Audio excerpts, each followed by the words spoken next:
Beloved, today you will have to answer this question. प्रियो आजको दिन तपाईले यो प्रश्नको उत्तर दिनुपर्छ। Where am I? अनि म कहाँ छु? Where art thou? अनि तिमी कहाँ छौ? Fourthly, चौथो नम्बर कुरा, why the Lord is asking this question? अनि परमेश्वरले किन यो प्रश्न सोधिरहनु भएको छ? Because you are accountable to God one day. अनि किनकि एक दिन चाहिँ तपाईले उहाँलाई हिसाब बुझाउनु पर्छ। Our God is also a judge. अनि हाम्रा परमेश्वर चाहिँ न्यायकर्ता पनि हुनुहुन्छ। A day is coming अनि एउटा दिन आइरहेको छ when He is going to judge everyone. जब उहाँले हरेक मान्छेलाई न्याय गर्नुहुनेछ। Come to 1 Corinthians दया गरिकन पहिलो कोरिन्थीको पत्रीमा आउनु होला। chapter 4 अनि पहिलो कोरिन्थीको पत्री 4 अध्याय and verse 5. अनि 4 अध्याय पहिलो कोरिन्थीको पत्री हामी 5 पद पढिरहेको Paul छौं। is saying, do not judge anything before time. अनि यहाँ लेखिएको छ कि प्रेरित पावलले भन्छन् कि समय आउनु भन्दा अगाडि तिमीले कसैको न्याय नगर।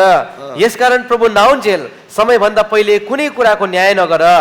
उहाँले अन्धकारमा लुकेका कुराहरू उज्यालोमा निकाल्नु हुनेछ र हृदयहरूका विचारहरू प्रकट गरिदिनु हुनेछ अनि तब हरेकले परमेश्वरबाट प्रशंसा पाउनेछ। There is a day coming when our Lord will expose everything which is hidden. यसै कारणले एउटा त्यो दिन आइरहेको छ जुन दिन चाहिँ हाम्रो परमेश्वरले सबै कुराहरू छर्लङ्गै देखाइदिनु हुनेछ। You may be thinking that nobody has seen me. हुन सक्छ तपाईले सोचिरहनु भएको छ मलाई कसैले पनि देखेको छैन। Who knows what sin I have committed? अनि कसलाई थाहा छ र मैले कुन प्रकारको पाप गरेको छु? My parents don't know. अनि मेरो बाबाआमालाई थाहा छैन। My teachers don't मेरो know. शिक्षक शिक्षिकालाई थाहा छैन। My wife doesn't मेरो know. श्रीमतीलाई थाहा छैन। My husband doesn't know. मेरो श्रीमानलाई थाहा छैन। God knows everything. तर परमेश्वरलाई चाहिँ सबै कुरा थाहा छ। And one day He is going to judge for everything. अनि एक दिन चाहिँ उहाँले सबै कुराको लगाउमा न्याय गर्नुहुनेछ। You are accountable to God. अनि तपाईले चाहिँ परमेश्वरलाई हिसाब बुझाउनु पर्छ। This is the fourth reason. अनि यो चाहिँ चौथो कारण हो। One day you will have to stand before the judgment seat of God. एक दिन चाहिँ तपाई परमेश्वरको न्यायासन अगाडि उभिनु पर्छ।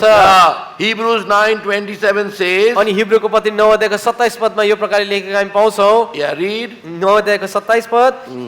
अनि जसरी मानिसहरुका निम्ति एकपल्ट मरण र त्यसपछि न्याय नियुक्त गरिएको छ। It is appointed. अनि यो चाहिँ एकदमै नियुक्त गरिएको छ। See, death doesn't end everything. हेर्नुस् त अब मृत्युमा नै सबै कुराको अन्त्य हुँदैन। Bible is teaching us अनि बाइबलले चाहिँ हामीलाई यो कुरा सिकाइरहेको छ। from where we have come. अनि हामी कहाँबाट आयौं? God has created, we have come from God. परमेश्वरले हामीलाई सृष्टि गर्नुभयो, हामी परमेश्वरबाट आयौं। And where are we heading? अनि अब हामी कहाँ जाँदै छौं? We are heading towards the judgment. अनि हामी चाहिँ त्यो न्यायतिर हामी लम्किरहेका छौं। That was not God's desire. अनि त्यो त परमेश्वरको चाहना थिएन। But because man has committed sin, तर मान्छेले पाप गरेको कारणले and so God will have to judge अनि परमेश्वरले न्याय गर्नै पर्छ। because He is a just God. किनकि उहाँ चाहिँ धर्मी परमेश्वर हुनुहुन्छ।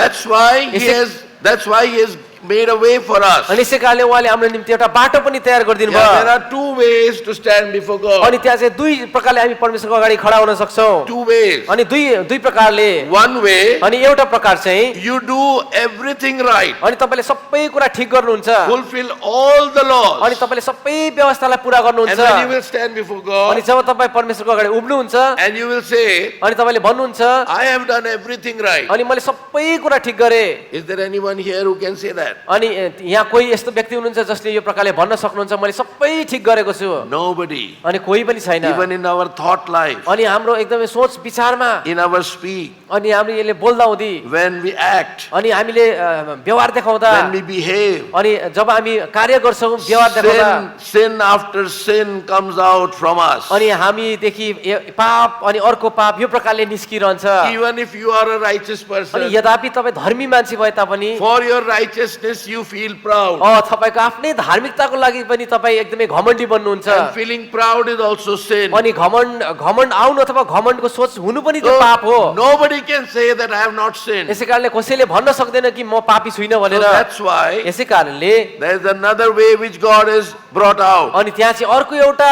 बाटो ल्याइदिनु भएको छ परमेश्वरले। That is the grace of अनि God. त्यो चाहिँ परमेश्वरको अनुग्रह हो। See, turn to Galatians दया गरिकन गलातीको पत्रीमा आउनु होला। chapter 2 अनि दया गरिकन गलातीको पत्री 2 अध्याय and verse 16. अनि हामी 16 पद पढिरहेका छौं। Galatians 2:16. गलातीको पत्री 2 अध्याय 16 पद। तर मानिस व्यवस्थाका कामहरूद्वारा धर्मी ठहरिँदैनन् तर येशू ख्रीष्टको विश्वासद्वारा मात्र धर्मी ठहरिन्छ भन्ने जानेर हामी आफैले पनि व्यवस्थाका कामहरूद्वारा होइन तर ख्रीष्टको विश्वासद्वारा धर्मी ठर्यौं भनेर येशू ख्रीष्टमाथि विश्वास गर्यौं किनकि व्यवस्थाका कामहरूद्वारा कुनै पनि प्राणी धर्मी ठहरिने छैन। Yes, by fulfilling the law, nobody can be justified. अनि व्यवस्था पूरा गरिकन कोही पनि धर्मी ठहरिन सक्दैन। So salvation is only through Christ, only by faith, only by the grace of God. यसै कारणले मुक्ति चाहिँ ख्रीष्टद्वारा अनि विश्वासद्वारा नि केवल अनुग्रहद्वारा मात्र हामी पाउन सक्छौँ। It is